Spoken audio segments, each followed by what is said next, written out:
আপনার হেডফোনটা কানে লাগিয়ে নিন, কারণ আজকের গল্পটা একান্তই আপনার আর আমার মাঝে থাকবে। এমন কিছু কথা যা হয়তো জীবনে কারো সাথে বলা যায় না, সেই সব লুকানো অনুভূতির কথা আজ আমি আপনাদের সাথে ভাগ করে নিতে এসেছি। এই দরজাটা বন্ধ করে একটু একা হয়ে বসুন, কারণ এই গল্পটা শুনলে আপনার মনটাও হয়তো একবার হলেও কেঁপে উঠবে। আমার নাম রীতা। আজ একটা হালকা নীল রঙের সিল্কের শাড়ি পরেছি, যা আমার শরীরকে কেমন যেন অদ্ভুতভাবে জড়িয়ে ধরেছে।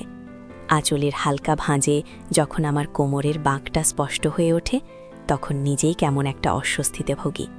আমার কেন জানি এক ধরনের আনন্দও হয়। এই আয়নার সামনে দাঁড়িয়ে নিজেকে দেখে আমার মুর্শিদাবাদের বাড়ির 4 দেওয়ালের মধ্যে যে ঘটনা ঘটেছিল, সেই সব পুরনো স্মৃতিগুলো বড্ড বেশি ভিড় করে আসে। একটা চাপা দীর্ঘশ্বাস বেরিয়ে আসে অজান্তেই। এসব কথা কাউকে বলা যায় না, বলা উচিতও নয়, কিন্তু আজ কেন জানি সব বলতে ইচ্ছে করছে। আপনারা যদি এই ধরনের সত্যি গল্প শুনতে পছন্দ করেন, তবে অবশ্যই চ্যানেলটি সাবস্ক্রাইব করে পাশে থাকবেন, কারণ আপনাদের ভালোবাসা পেলে আমি আরও এমন কিছু গল্প বলার সাহস পাব, যা হয়তো সমাজের চোখে লজ্জার, কিন্তু আমার জীবনের এক চরম সত্য। আমার স্বামী অর্জুন একজন সরকারি চাকুরে।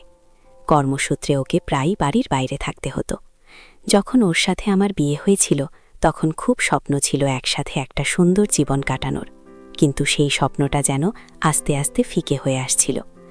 অফিসের কাজ আর সংসারের ব্যস্ততা নিয়ে অর্জুনের খুব বেশি সময় আমার জন্য ছিল না। একটা নিঃসঙ্গতা যেন আমাকে ভেতর থেকে কুড়ে কুড়ে খাচ্ছিল। ঠিক সেই সময় আমার জীবনের সেই শূন্যতা পূরণের সুযোগটা নিল অর্জুনের ছোট ভাই সুমিত। সুমিত আমার দেবর। ও তখন কলেজে পড়ত।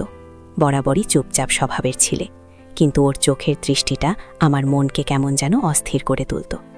প্রথম প্রথম ব্যাপারটা আমি পাত্তা দিইনি, ভেবেছিলাম হয়তো অতিরিক্ত ভাবনার ফল, কিন্তু ধীরে ধীরে সেই দৃষ্টির গভীরতা বাড়ছিল। ও যখন আমার দিকে তাকাতো, আমার বুকটা কেমন যেন ছাদ করে উঠত।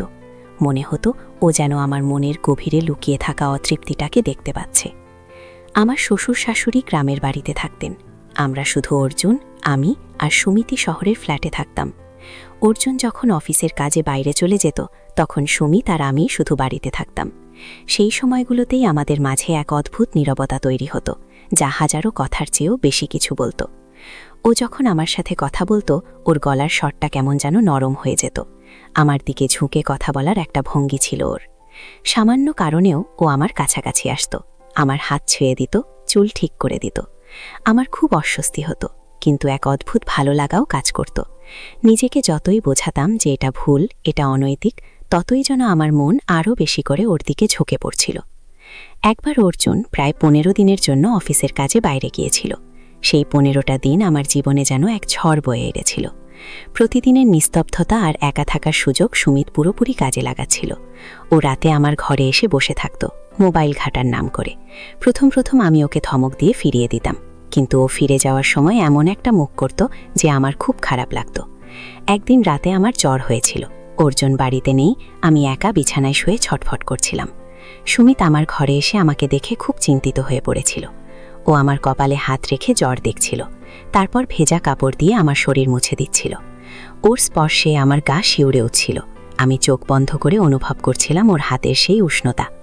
আমি নিজেকে আটকাতে পারিনি, চোখের কোণে জল চলে এসেছিল।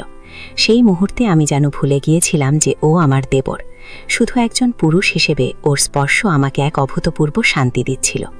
সেই দিনের পর থেকে আমাদের সম্পর্কটা আরও গভীর হয়েছিল। দিনের বেলায় সবার সামনে স্বাভাবিক থাকলেও রাতের নিস্তব্ধতা আমাদের দুজনকে এক অদৃশ্য সুতোয় বেঁধে ফেলত। ও আমার জন্য বাজারের ব্যাগ বয়ে আনত, আমার পছন্দের খাবার বানিয়ে দিত। যখন আমি ওর জন্য চা বানাতাম, ও পেছনে এসে দাঁড়িয়ে আমার কোমরে আলতো করে হাত রাখত। আমার সারা শরীরে যেন বিদ্যুতের ঢেউ বয়ে যেত। আমি ঘুরে দাঁড়ানোর সাহস পেতাম না, শুধু ওর উপস্থিতিটা অনুভব করতাম। আমি ওকে নিষেধ করতে পারতাম, কিন্তু কেন জানি পারতাম না। ভেতরে ভেতরে আমি এই আকর্ষণটা উপভোগ করছিলাম। একদিন কি হয়েছিল জানেন? আমি আমার কিছু পুরনো ছবি দেখছিলাম। হঠাৎ আমার অজান্তেই একটা খুব ব্যক্তিগত ছবি ওর ফোনে চলে গিয়েছিল ভুলবশত। আমি ভয়ে অস্থির হয়ে ওকে অনুরোধ করেছিলাম ডিলিট করতে। ও তখন কেমন যেন একটা দুষ্টু হাসি দিয়ে বলেছিল, ভাবি, এটা থাকুক না, আপনার এই হাসি মুখটা দেখলে আমার মনটা ভালো হয়ে যায়। আমি আর কিছু বলতে পারিনি, শুধু ওর চোখের দিকে তাকিয়ে বুঝেছিলাম একটা খেলা শুরু হয়েছে। ও সেই ছবিটা ডিলিট করেনি। মাঝে মাঝে রাতের বেলা ও আমাকে মেসেজ করত, ভাবি, আপনার ওই ছবিটা দেখছি, কি সুন্দর লাগছে আপনাকে। আমার বুক ধরফর করত ভয়ে, কিন্তু ওর এই আচরণ আমার মনে এক মিশ্র অনুভূতির জন্ম দিত। আমি ওকে আটকাতে পারতাম না। ও যেন আমার দুর্বলতার সুযোগ নিচ্ছিল, আর আমি নিজেই সেই সুযোগটা ওকে করে দিচ্ছিলাম। সুমিত ধীরে ধীরে আমার জীবনের প্রতিটি অংশে জড়িয়ে যাচ্ছিল।